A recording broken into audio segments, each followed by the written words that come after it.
Except Magenge, hello. Welcome to another episode of Visionary Vibes by the ANC Youth League in Ekurhuleni. I'm your host, Tolithembeli Ngwenya, and this platform is for you by young people. We are definitely your plug when it comes to all issues affecting young people of this region. We speak about everything, whether it's sports, arts, current affairs, or mental health. We are your go-to. And as you all know, we are in Youth Month, and in this particular episode, I am joined by the one and only Provincial Chairperson of the ANC Youth League in Gauteng, and also one of the youngest MPL members in the Gauteng Provincial Legislature, Comrade Ntsako Mogobe. Thank you for joining us.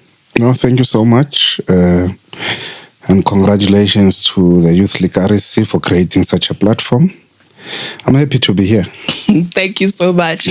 So I think before we can get the conversation going, we are all aware that you've cut your political teeth in COSAS. You've grown through the ranks of the MDM, or the PYA rather. What would you say shaped your political journey? Was it a defining moment where you knew that you were going to be an activist? Was it the circumstances around you? How did you then decide that you're definitely going to live a lifelong career of being an activist of the ANC? Yeah, I think we were destined for this. This would have been my journey. I could not run away from it. But when I was young, I did a lot of things. I was singing in a choir. I was playing soccer. And of course, being jiva. Okay. All right. That's why being fagamatric and all that. But leadership roles followed me everywhere else. I was a captain in the soccer team. I was a class representative. Then led the RCL. That's a representative council of learners. Ultimately, when we met different schools, being passionate about raising student issues, I met with an organization called the Congress of South African Students. Went into a meeting just by making friends. But the issues we raised there around issues of corporal punishment, free education, they spoke to me. And of course, these were issues we were passionate about. And ever since then, we never looked back. That's interesting. So I like how you highlight the importance of being a well-rounded individual and then being in those different spaces and still being a leader and then understanding the importance of active citizenship. That's a very important principle, I'd say, you embody. So the ANC Youth League in Gauteng, there was a point for about 10 years where there was no elected leadership. So would you say now that we have an elected structure, it's been a difficult task to ensure that you lobby behind young people behind a coherent historical project and then also ensure that the ANC doesn't suffer an existential crisis? How difficult has it been now that there was a vacuum for about 10 years? Of course, when you don't have a youth voice already as an organization, you are not planning for the future. And then we must denounce any leader of the ANC who continue to try and silence the youth voice. When young people are wrong, you teach them the correct way of doing things, but you don't work so hard to silence the youth voice. Yeah. But of course, I think part of the problems within that 10 years was a generation of the Youth League that led for 8 years, a structure that led for 8 years, not wanting to leave the stage early. And I think there was a contribution of a lot of things at that particular time. And that delayed many generations because in a revolutionary organization, you also plan succession debates. So when you have the absence of a conference at that particular time, you then deal with a transition of many generations in that particular process. Therefore, the messaging and the importance of that organization will then get lost and people might tend to forget. But we're happy. I mean, we're intergenerational. We've been in many generations of the Youth League. We understand the task at hand. And then we're very happy that we were elected in the biggest conference of all 14 of them. I think more than 1,200 delegates. It was a very big conference. We made history, and history always follows us. We've built COSAS. At the same time, it was 10 years not existing in Tshwane. So we have the experience that what it means rebuilding structures of a revolutionary organization. So there's a lot of young people who are watching this podcast who are not politically active. And of course, we want to appeal to them so that they can get a sense of these organizational processes. We speak of renewal in the ANC as well. How would you say that renewal practically looks like for a normal young person that you need to lobby behind the banner of the ANC? We don't want renewal to obviously come across as if it's a chorus. So practically, what does it look like for a normal young person in Guatemala or Tembisa, for example? I think we tend to think that young people are not politically active, and they are. It's just that we don't go out and engage them. And those who are not active politically, the actions they do and undertake every day, you can see that these are politically inclined young people, because politics are involved with us directly or indirectly. Yeah. You don't have to join an organization to say that you are involved with politics. What we live, the discussions we have, and how we dream about changing our lives and the lives of the people around us, those things already are determined by politics. And then politics are involved with us directly or indirectly. And I think that when we speak about renewal, we speak about nothing else but bringing a leadership that is ethical. That is then able to then, an ordinary young person can see, but this leadership, it speaks for me and not for themselves. And that's why when we raised issues around youth unemployment in the province, some funny people say, but Ntsako, you are working. But I'm not speaking for me. I'm speaking for young people who are looking upon me to speak and raise these issues for them because they can't reach certain tables. So we are tasked with a responsibility to kick the tables that discuss youth unemployment and tell them that young people are impatient and they want jobs, and they want jobs now. Yeah, thanks for highlighting that. I think as an activist, it's important to strike a balance between your own interests but still lobbying for your actual constituency. And that might be where the disjuncture is. I like that, especially because we are in Youth Month, and youth representation is quite crucial. Now, in relation to issues regarding youth, the Youth League in Gauteng has been on a very important campaign around governance issues in the Gauteng Provincial Government. We did see that you had a press briefing just the other day speaking about, I would say, crucial issues, structural issues that are affecting young people, such as the GCRA not implementing what it's supposed to be implementing, and the dysfunctional nature of the GCRA, not having a Gauteng Youth Advisory Panel now.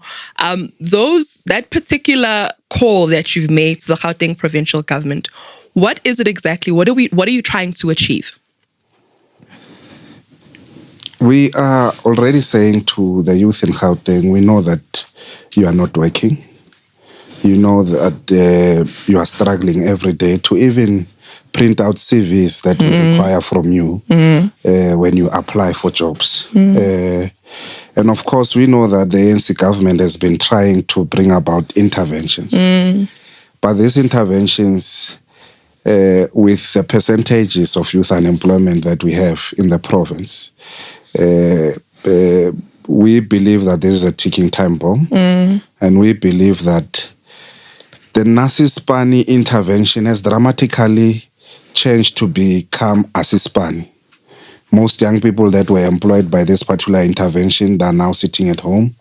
There was a group called My Green Beans. Their contracts have ended. There was another group in social development. Their contracts have ended. At least we're still holding on while we're still resolving challenges around the intervention of Amapanya-Panya.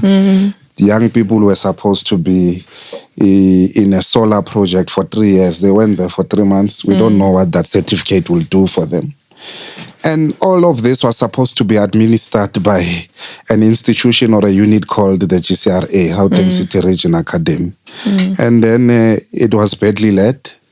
Its leadership did not have a vision, and I don't think they had their heart in a good place for young people. Because if you arrive at a situation where you are an institution that has called out on young people to apply for bursaries, then you go on a process in terms of planning to starve them, not pay tuition fees, not pay for their stipends and all that. That's deliberately showing a middle finger to these young people and saying that you don't deserve the future that we said we'll create for you. And that's why we believe that this institution is not led properly. Maybe it must be made an entity that will then have accountable leadership, that we will then say hold people accountable, but also be able to fire anyone who does not put the interests of young people serious. So we're allergic to anyone who does not want the youth in any important institution in Gauteng government. Fair.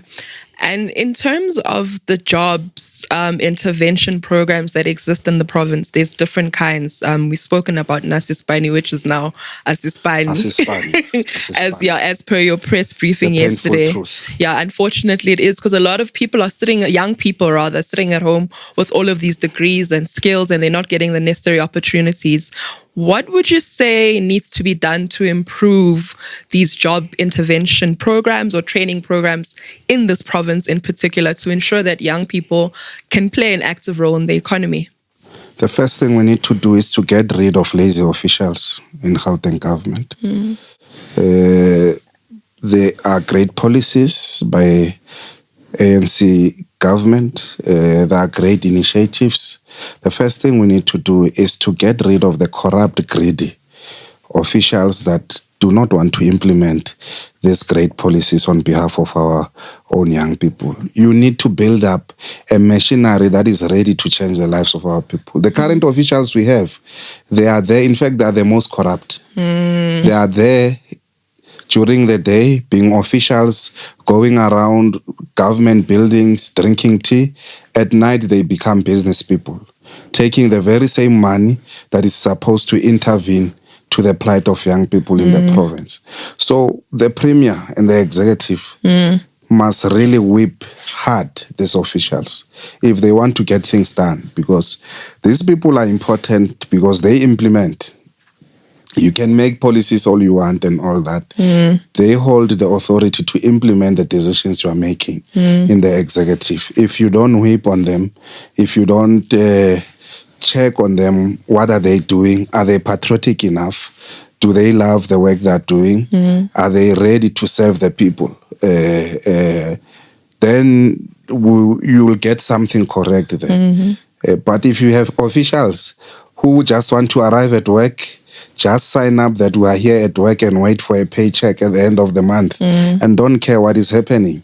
In fact, the very same officials, when they look or watch news at night, they also complain with the people that they're supposed to be servicing and be like, no, young people don't have jobs, and you are sitting, you are an HOD. You must sign a document that must say, no, let's spend this grant in aid money so that young people can be able to get opportunities. I mean, there's an HOD in one department. I mean, we have advertised jobs there, but that HOD sitting with a report is not signing. For what, we don't know. Yeah. So as we wrap up, it's very rare for a youth wing of any organization to be able to confidently criticize its mother body. It's an important exercise because that is our role as the ANC Youth League. Now, what should young people expect in terms of the ANC Youth League in Gauteng under your leadership? We already know that we should expect radical, forthcoming interventions that actively criticize and shake the establishment. But what else should young people expect under your leadership in the ANC Youth League? Look, we are going to build a youth machinery, a united, vibrant youth voice coming from all sectors of society. And our goal is that we want to get young people to sing in one vision and support one another in terms of achieving a generational mission. We're a generation that has declared themselves as economic freedom and social change now. The reason why we're elevating social issues is that young people must have a better social standing in society so that they can have confidence enough to participate in the mainstream economy. And that's why we said social issues and economic issues, we then couple them together so that we attain a certain level of a class of young people that we think at a particular point in time, we must have young people who have created an environment where if they want to showcase their talent, they've got an opportunity to do so. So the environment must thrive for young people to be able to showcase their own skills. It's quite clear. There you have it, listeners at home. We do have, what we've discussed today is how the ANC Youth League in Gauteng wants to prioritize the importance of youth inclusion, youth representation, and ensuring that your dignity as a young person in this province is restored by the different interventions or campaigns that they undergo. We do hope that you've enjoyed this particular episode and that you'll join the next one. We also encourage you to please send through your questions for the next episode and follow us on our different platforms. And happy Youth Month. Thank you so much for joining.